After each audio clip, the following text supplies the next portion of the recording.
Hello, everyone. Thanks for tuning in once again to Queen Ahmadiyyah TV presents Beyond the Realm. So as you're coming in, please feel free to go ahead and subscribe to the channel if you haven't done so already. Be sure to click the notification bell and click the word all so that you're notified each time the Queen Goddess goes live. Okay, so let's give everyone a few minutes to come in. Hello, Kenla, Queen Conscious, Stan, C-Stan, I am Bass, General Overture, Nevermind 56. Okay. So, hello, Mary. So, I haven't been on this channel in a while. I have clearly been very busy, but I have to get back to posting on this channel at least once or twice a week. All right? C-Stan said, today is my birthday. I hope it doesn't mean something bad. No, beloved. Happy birthday to you. Hello, Silent D. Okay, so let's get into it. Thanks to everyone who's tuned in. Desmond, True Justice, Conscious Outlaw. All right, Alvin. Let's get into it, because I'm going to tell you all some nefarious stories of crimes that were committed on Halloween. Murders, that is, specifically. Now, Halloween crimes are usually thought of as the thoughtless mayhem of demented strangers who enjoy poisoning candy or putting razor blades in apples. But crimes committed on Halloween are much more sinister and serious than you could ever think. Now, these are much more than just urban legends.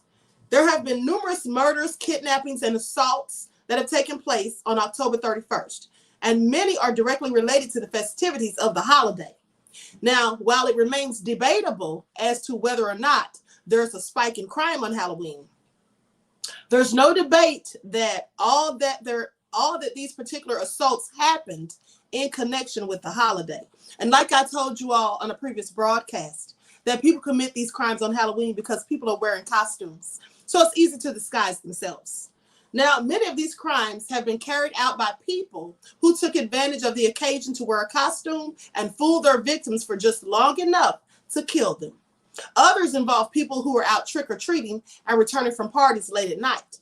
But as with most violent crimes in general, crimes that happen on Halloween are usually committed either by someone known to the victim or in a case of mistaken identity. In a few cases, the crime has never been solved, and years or decades have gone by with no closure for the loved ones of the victims. So I'm going to tell you some of the true stories of the worst crimes that have been connected to Halloween. So let's get into it.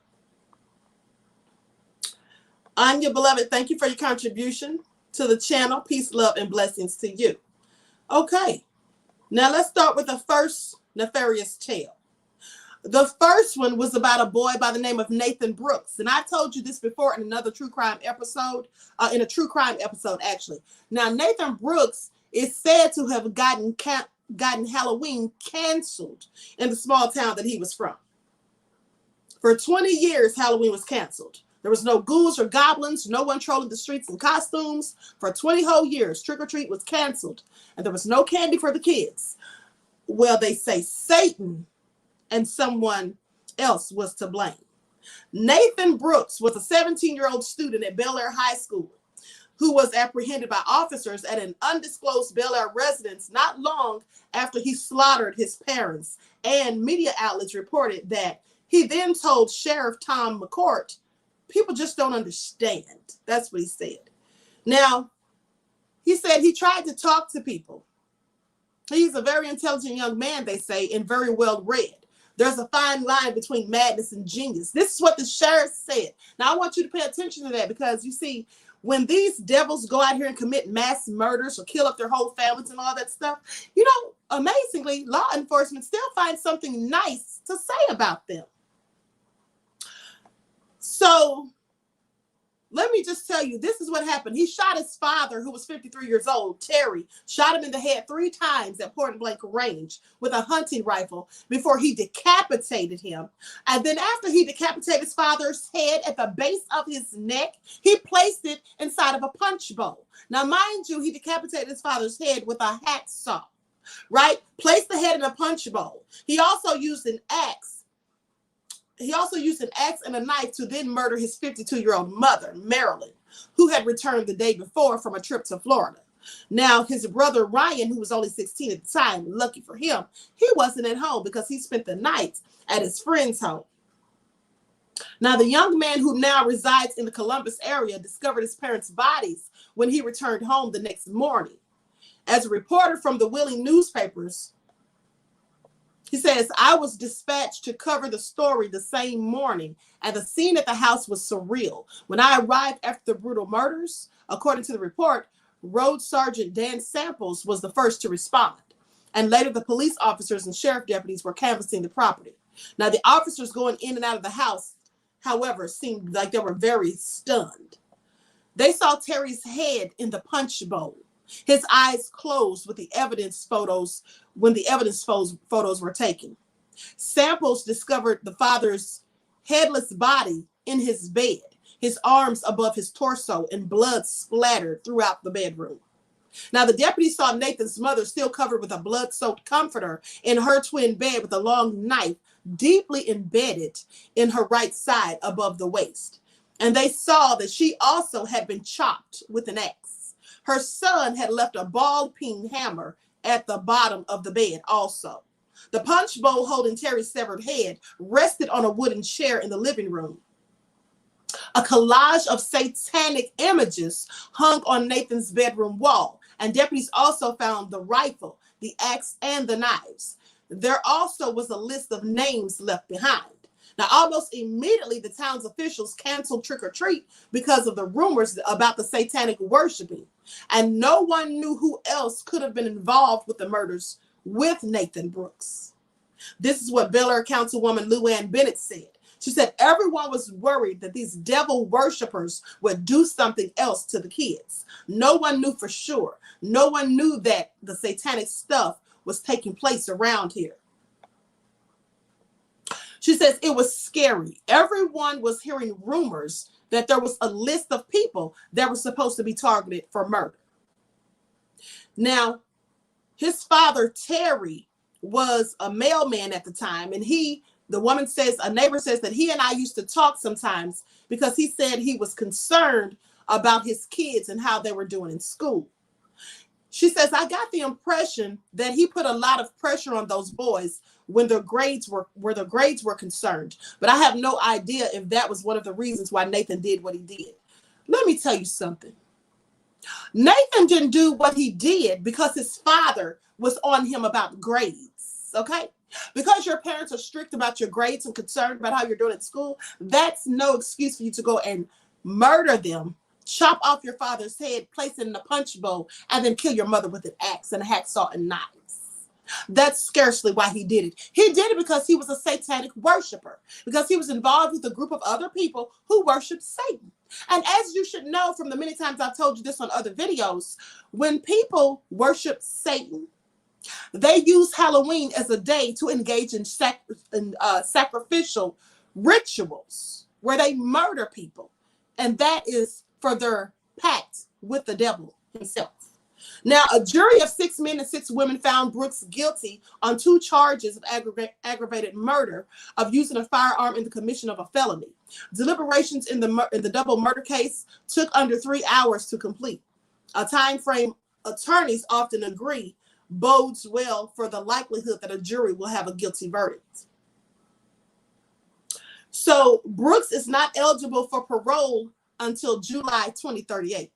I'm sorry. Why is he even getting parole at all? Why is he even eligible at all? You murdered 2 people, not just murdered them. He slaughtered them. And here's the thing that they don't say in this article. His younger brother, Ryan, who was at the friend's house where he spent the night, well, he went to that house. Now, he was probably going to try to break in to kill him, but he ended up leaving a note. Okay? And they say he was found and apprehended by police at an undisclosed location. Now, they don't want to say where that location was, but rumor has it that it was a place out in the woods where these satanic worshipers would meet, and that there was all types of satanic symbols and all types of devil worshiping things inside of the building. It was an abandoned building where they had all of this stuff supposedly. So that is one story. And this was all committed by a 17-year-old. His name is Nathan Brooks. I'm going to share my screen to show you a picture of him, and then we'll continue. C-Stan said, you would be surprised how many kids come up kidnapped on this day. Child sacrifice. Absolutely. Absolutely, beloved. Now I'm going to share my screen so you all can see this nefarious devil who did this to his own parents.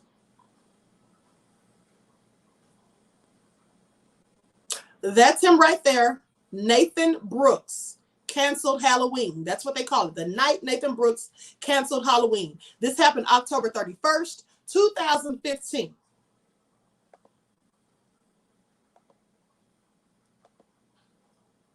Now, another story, the poisoning of Timothy O'Brien. Now, while the vast majority of Halloween scare stories about razor blades and apples and poison candy and all of this stuff that they say are urban legends or whatever, and moral panics, well, there's a story that is unfortunately true about an 8-year-old boy by the name of Timothy O'Brien. He had a packet of pixie sticks that was given to him by his father, Ronald, to cap off his trick-or-treating. The poor child died less than an hour later after he ate what was in the pixie stick. The tragic event sent the O'Brien small town, Texas, into a panic, and the police determined that the pixie stick that Timothy ate was laced with cyanide. When Ronald's story kept changing, police began to investigate him, and that was the father, of course. They found him to be deeply in debt and that he'd taken out massive life insurance policies on his children. Police found that the other children had also been given candy by Ronald, but hadn't eaten it yet. Lucky for them. Ronald O'Brien was found guilty of murder and was executed in 1984. So his plan was to kill his own son just so he could get the insurance money to pay off his debts. Clearly nefarious. The murders of Leslie Mazara and Adrian Insonia. Now, this was a grisly story. I remember seeing this on the Identity Channel years ago. Late on Halloween night in 2004, roommates Leslie Mazara and Adrian Insonia went to bed after handing out candy to children in the neighborhood. A third roommate, Laura Minza, was awakened at 1 a.m. by the sounds of a scuffle. Not knowing what was happening, she ran in terror from the house. When the coast was clear, she ran back upstairs and found both of her roommates dead. Throughout the investigation, FBI agents found cigarette butts near the scene of the crime that matched blood evidence inside the house, but found no known matches to the DNA in the databases. Officers and FBI agents spoke to nearly 1,000 people of interest during the investigation, including one of Insonia's friends by the name of Lily Purdhome. Her husband, Eric Koppel, became a person of interest during the investigation when he began avoiding the police. Just didn't want to talk to him, didn't want to have anything to say, wouldn't tell him what he knew or how he knew the victims or any of that. So they got suspicious. Now, nearly a year after the crime, Koppel turned himself in and confessed to the crime. Well, see, he turned himself in because the police were clearly onto him. You see, those cigarette butts that they found near the crime scene, they were actually right outside of the window. It was the same window that he'd used to climb in to kill them. Now, as it turns out, the reason he killed these two roommates is because his girlfriend was friends with them. And she was out, staying out late at night and hanging out at bars and stuff. And he blamed her friends for her bad behavior. Please make it make sense. He blamed her friends because she was staying out late. And so he killed them for that. Now, as I said, the cigarette butts were found outside of the window. He'd obviously been standing there waiting for the perfect opportunity to try to come in once he was sure they were asleep. So he was dropping his cigarettes as he smoked them, dropping the butts. Well, from the evidence that was found inside the house with the blood and the fibers and DNA and all of that stuff, it turns out that the cigarette butts, the DNA on those matched what was in the house. Now, like I said, they checked the databases and he'd never been arrested before, so there was no trace of his DNA or his fingerprints. But when they started questioning people and the police were getting close to catching him, that's when he turned himself in. And he admitted why he killed these women. And it was simply because they were friends of his girlfriend, who he thought was cheating. Now, they go on to say at the time of the crime, Koppel was only engaged to the friend of one of his victims and carried on with the wedding thinking he was in the clear. Ha! So he was still going to get married, all of that, thought he'd gotten away with it. Now, this quote from Adrian Insonia's mother, Arlene Allen, gives a chilling insight into a slayer who thought he'd gotten away with it. She says, "You are the man who is so cruel as to invite me, the mother of the woman you murdered, to stand up for you at your wedding, to read scripture to you of love and death, and to bless your union. That's how nefarious he was. Killed the woman's child and had the nerve to invite her to the wedding. Isn't that something? And have her to speak. And then we have the Lisk family murders. Now, this was also committed by a teenager. Now, on Halloween of 2010, Ohio teenager by the name of Devin Griffin returned home from Sunday church services to find his brother Derek, his mother Susan, and Susan's husband William Lisk murdered. Devin was so traumatized he could only say that the scene was like something out of a haunted house. The culprit was found to be William Lisk's son from a previous marriage, William Lisk Jr., who had a history of schizophrenia and aggression. Lisk was later picked up and pleaded guilty to all three murders. He then took his own life while he was in prison in 2015. That's what he did. And let me tell you something. He told the police that he not only had killed because he had mental illness issues, but he also said that the devil made him do it. And then there was the murder of Carl Jackson. This was a Bronx resident. Jackson was a 21-year-old data entry clerk at Morgan Stanley. On Halloween night of 1998, Jackson went with his girlfriend to pick up her young son from a party. While they were there, some teenagers threw eggs at their car, but the classic Halloween prank soon turned real ugly. Jackson got out of his car, exchanged words with the teens, and then got back inside the car. Then one of the teens pulled out a sidearm and shot Jackson, ending his life instantly. Police later arrested 17-year-old Curtis Sterling for the crime. These are all so nefarious. Now, I'm going to tell a couple more, and then I'm going to close on out. Murders of Ronald Sisman and Elizabeth Platzman. These two people were killed. This couple, they were killed on Halloween of 1981 by the notorious serial killer named David Berkowitz. Many of you know him by his nickname, the Son of Sam. Now, sometimes in the early hours of Halloween in 1981, Manhattan couple Ronald Sisman and Elizabeth Platzman were slain in their Chelsea apartment. The couple was severely beaten before being shot execution style, with the apartment completely ransacked. New York police initially believed drug money was the motive, but then the case took a turn for the bizarre. A prison informant claimed that one of his fellow inmates had predicted the crime weeks before it actually happened. The inmate turned out to be the Son of Sam killer, David Berkowitz. Berkowitz had long been rumored to have been involved with a satanic cult that helped him with some of his misdeeds and murders. Now, according to the informants, Berkowitz had told him that his cult was planning to enter a residence near Greenwich Village. Chelsea would qualify for that because it was right there in the area. Now, they were supposed to enter this residence on Halloween to carry out a ritualistic slaying. When questioned, Berkowitz claimed that Sisman had footage of one of the Son of Sam shootings and was planning to hand it over to the authorities in exchange for dropping some controlled substance charges. While no evidence was found to support Berkowitz's claims, he was basically right about the description of the Simpsons' apartment, and the crime till this day is unsolved. So he knew about it because he didn't do it himself, but the group of people that he was in this satanic ritual or this satanic cult with, they're the ones that likely did it. And not only that, David Berkowitz was definitely a satanic worshiper, but he also said that he was in contact with demons, and even said that a black dog that he was seen with often said the dog was a demon and that was talking to him and telling him how to commit these murders and all kinds of foolishness. So that is all so crazy, people.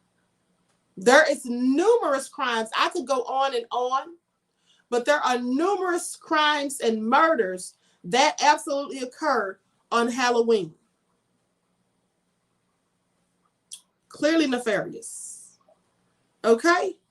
So anyway, with that all being said, I'm going to conclude this broadcast. Now make sure you tune in tomorrow evening, because we're going to talk about this former astronaut who says there's absolutely life on other planets. And there's even, according to their speculation or their studies, they actually believe there's other universes out there. And he talks about in an hour-long interview that he did just days ago, he talks about what other astronauts claim that they have seen. So we're going to talk about that tomorrow on Beyond the Realm. So until then, everyone enjoy the rest of this lovely evening. And I hope to talk to you all and see you all in the next chats. Peace.